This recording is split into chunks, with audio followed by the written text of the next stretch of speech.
Good morning. आज का हमारा टॉपिक है एक्सपेरिमेंट विथ पीस, रफ और स्मूथ। ये सब टॉपिक है किसका? लाइक फादर लाइक डॉटर का, from class 5th EVS। Experiments with peas. George Mandel was born in a poor family in Australia in 1822. He was very fond of studies, but the very thought of examination made him nervous. Oh, you too feel the same? He did not have money to study at the university, so he thought of becoming a monk in a monastery. He thought from there he would be sent to study further, which he was, but to become a science teacher he had to take an exam. Oh no, he got so nervous that he kept running away from the exam and kept falling. कहते हैं George Mendel एक इंसान का नाम है। वो कहाँ पे पैदा होता है? एक बहुत ही गरीब फैमिली में ऑस्ट्रेलिया में पैदा हुआ था। वो 1822 में। कहते हैं कि उसको बहुत पढ़ने का शौक़ था, बट जैसे ही एग्ज़ाम का नाम आता था वो नर्वस हो जाता था। हम भी नर्वस हो जाते हैं, बट हम हिम्मत करके एग्ज़ाम देते ही हैं, मगर वो बहुत ज़्यादा नर्वस हो जाता था तो हमेशा एग्ज़ाम से भागता था। तो कहते हैं कि उसके पास ज़्यादा पैसे नहीं थे क्या पढ़ने के लिए, यूनिवर्सिटी में पढ़ने के लिए। तो उसने क्या सोचा, वो एक मॉन्क बन जाएगा। मॉनेस्ट्री जो होती है वहाँ पे जो हेड वो होते हैं, वहाँ पे जो सर्व करते हैं उनको मॉन्क बोलते हैं। तो कहते हैं उसने सोचा मैं एक मॉन्क बन जाऊँगा। तो वहाँ से उसको फर्दर स्टडीज़ के लिए भेजा गया। बट उसको साइंस टीचर बनना था, तो बट साइंस टीचर बनने के लिए उसको फिर से एग्ज़ाम देना था।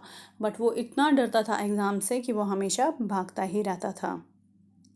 But he did not stop doing experiments. For 7 years he did experiments on 28,000 plants in the garden of a monastery. कहते हैं मगर उसने एक्सपेरिमेंट करना नहीं छोड़ा, तजुर्बा करना नहीं छोड़ा। उस मोनेस्ट्री में उसने लगभग 28,000 जो थे प्लांट्स थे उन पे उसने एक्सपेरिमेंट किया। तो उसने क्या किया? He worked hard, collected money observation and made a new discovery. कहते हैं उसने बहुत मेहनत की और एक नई डिस्कवरी किया, एक नई चीज़ डिस्कवर की। बट कहते हैं कि something which scientists at that time could not understand. They understood it many years after his death, when other scientists did such experiments and read what Mandel had already written. कहते हैं कि जो उसने क्या किया, जो उसने एक्सपेरिमेंट किए वो उस टाइम पे किसी को समझ ही नहीं आए। तो उस टाइम पे उन्हें टेक्नोलॉजी नहीं थी, उतना सोर्स नहीं था, तो लोगों को ने उसकी बातों पे ज़्यादा ध्यान नहीं दिया। तो फिर क्या हो गया, जब वो बेचारा मर गया, उसके मरने के बाद उनको पता चला कि वो क्या बोलता था। उन्होंने भी जब एक्सपेरिमेंट किया तो उन्हें समझ आया कि ये एक्सपेरिमेंट वही है जो मंडेल ने कई साल पहले लिखा था। What did Mendel find in those plants? He found that the pea plant has some traits which come in pairs, like the seeds is either rough or smooth, it's either yellow or green, and the height of the plant is either tall or short, nothing in between. The next generation of a plant which has either rough or smooth seeds will also have seeds which are rough or smooth. There is no seed which is mixed a bit smooth, a bit rough.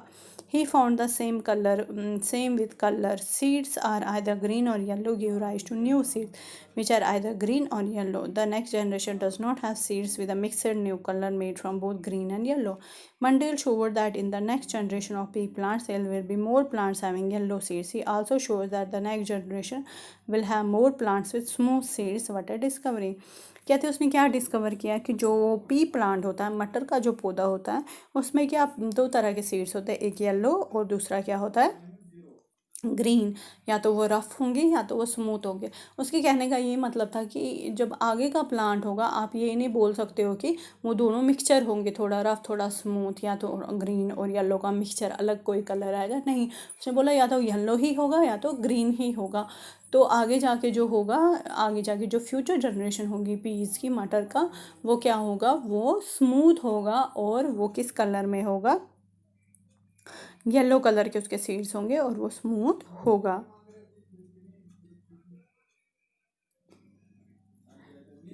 अब इसकी जो question है, some from the family, some from the environment, ये हम कल करेंगे।